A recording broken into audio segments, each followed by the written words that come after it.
Saint Martin বাংলাদেশের একমাত্র প্রবাল দ্বীপ, যা কক্সবাজার জেলার টেকনাফ উপকূল থেকে প্রায় 9 কিলোমিটার দূরে অবস্থিত।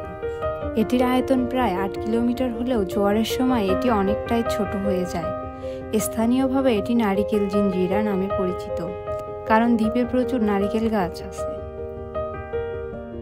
অনুমান করা হয় 1700 থেকে 1800 শতকের দিকে প্রথমবারের মতো এই দ্বীপ আরাকান থেকে আগত মৎস্যজীবীরা বসতি স্থাপন করেন।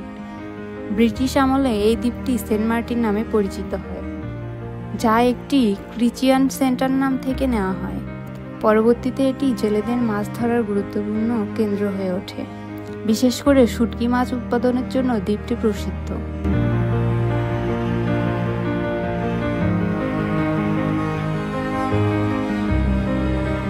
বর্তমানে সেন্ট মার্টিন বাংলাদেশের অন্যতম জনপ্রিয় পর্যটন কেন্দ্র। পর্যটনের বিকাশের ফলে এখানে হোটেল, রিসোর্ট, রেস্টুরেন্ট এবং বিভিন্ন নৌকা ভ্রমণের সুযোগ তৈরি হয়েছে। তবে পর্যটকদের অসচেতনতার কারণ দ্বীপটির প্রাকৃতিক ভারসাম্য হুমকির মুখে পড়েছে। তাই বর্তমান সরকারের নিয়ম অনুযায়ী আপনি শুধু ডিসেম্বর এবং জানুয়ারি এই দ্বীপ ভ্রমণ করতে পারবেন। এর জন্য লাগবে travel pass. Ship ticket, travel pass, resort কিভাবে বুক করতে হবে এসব কিছু জানতে আমাদের সাথেই থাকুন। চলুন শুরু করি আমাদের এই রোমাঞ্চকর সফর। ভিডিওটি ভালো লাগলে লাইক এবং সাবস্ক্রাইব করতে ভুলবেন না। আমাদের যাত্রা শুরু হয় আরামবাগ মার্সা কাউন্টার থেকে। ঘড়িতে বাজছে ঠিক রাত 7টা। ঠিক সময়ে বাস ছাড়লেও সায়দাবাদ যেতে আমাদের 1 ঘন্টা লেগে যায়। এরপর আস্তে আস্তে গাড়ি চলতে শুরু করে।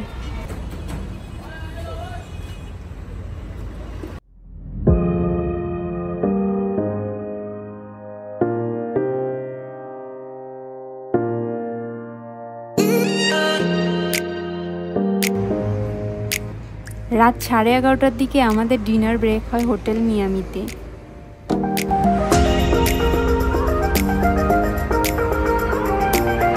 এই বিরতির পর আবার শুরু হলো আমাদের সফর।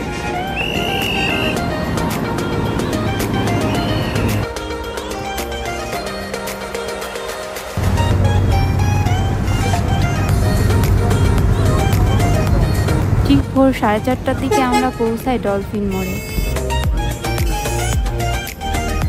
এখান থেকে 200 টাকা অটো ভাড়া দিয়ে চলে যায় নুনিয়াছড়া জেটিঘাটে।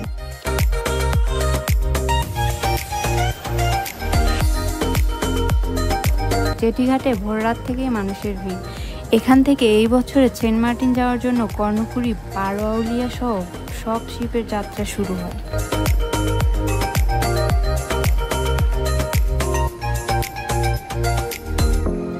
শিপে উঠতে একটু সমস্যার সম্মুখীন হতে হয়, কারণ মানুষের ভিড়ে কিছুটা ঠেলাঠেলি করে উঠতে হয়। যাই হোক, ফাইনালি আমরা জাহাজে উঠে পড়ি। বারোয়াউলিয়া জাহাজের বিভিন্ন ক্যাটাগরির সিট আছে: মেইন ডেক, সান ডেক, মেরিগোল্ড, ভিআইপি, ক্যাবিন। আপনাদের পছন্দ মতো সিট কেটে নিতে পারেন।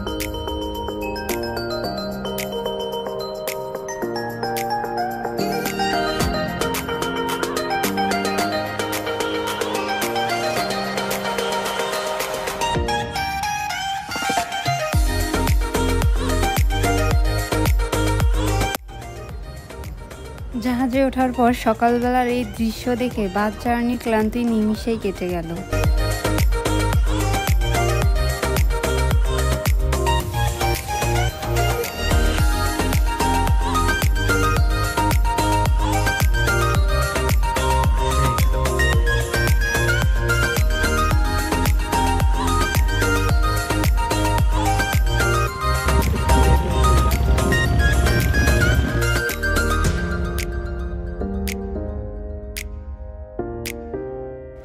জাহাজ ঠিক 7:15 আস্তে আস্তে চলা শুরু করল। নতুন নিয়মে সেন্ট মার্টিন যাওয়া একটু কষ্টকর, কারণ সব শিপ কক্সবাজার নুনিয়াছড়া জেটিঘাট থেকে ছাড়ে এবং সময় লাগে 6 থেকে 7 ঘন্টা।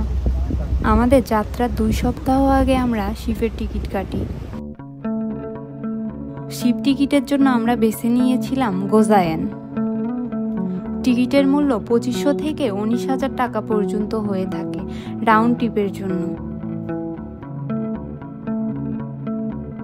আপনি যে এজেন্সি থেকে টিকিট কাটবেন তারাই আপনাকে ট্রাভেল পাস দিয়ে দেবে, তাই এটা নিয়ে চিন্তার কিছু নেই।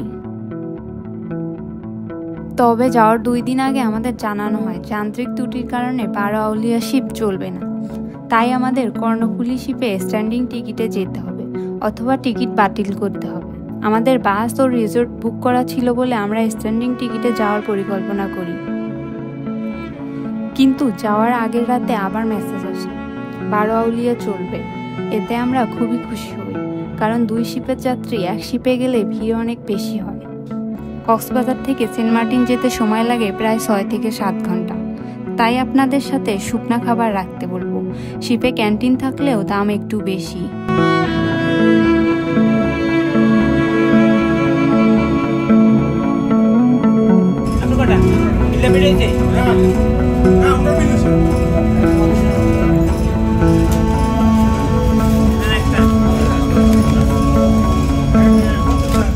সমুদ্রের সৌন্দর্য দেখতে দেখতে সময় কেটে যায়, কিন্তু লম্বা জার্নির কারণে একই সাথে বিরক্তিও লাগতে পারে।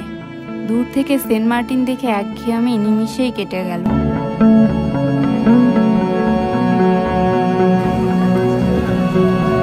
আমরা দুপুর 2:30 সেন্ট মার্টিন জেটিঘাটে পৌঁছাই। এখান থেকে অটো ভাড়া করে আমরা রিসোর্ট যাই।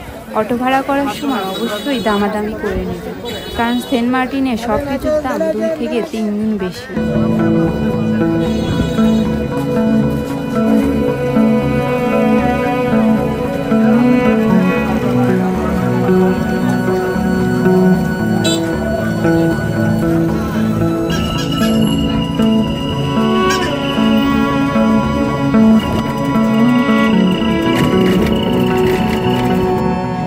যেই রিসোর্ট ভাড়া করে এসেছি তার নাম সায়োরি ইকো রিসোর্ট।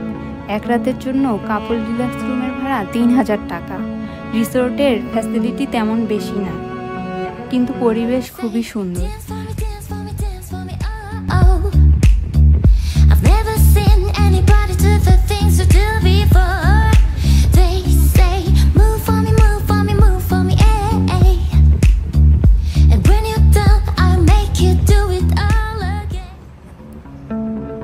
ফ্রেশ হয়ে আমরা দুপুরের খাবার খেতে যাই। আপনারা যেই রিসোর্টে উঠবেন তাদের আগেই খাবারের অর্ডার দিয়ে রাখবেন।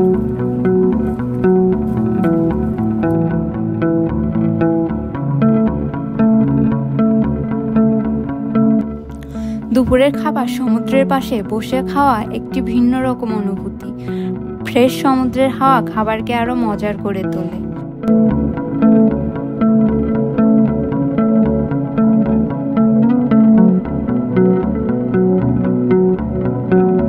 সেন্ট মার্টিনের বিকেল যেন প্রকৃতির এক মধুর রঙে আঁকা ক্যানভাস।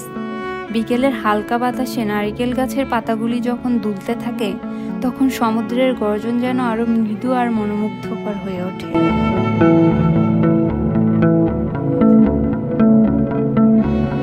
দ্বীপের সাদা বালির তীরে পা রেখে হাঁটলে মনে হয় যেন সময় থেমে গেছে।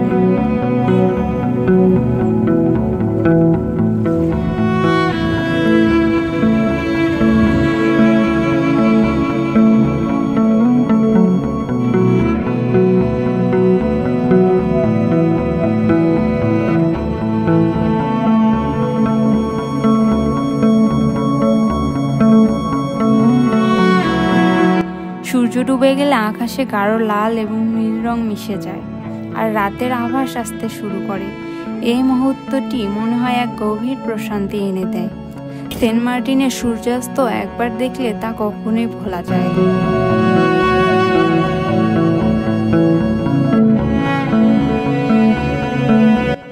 রাতে সায়োরি রিসোর্টের লাইটিং সৌন্দর্য আলাদা লেভেলের। ক্লান্ত দিনের যাত্রার পরে একটা বাড়ির মতো ফিলিং দেয়।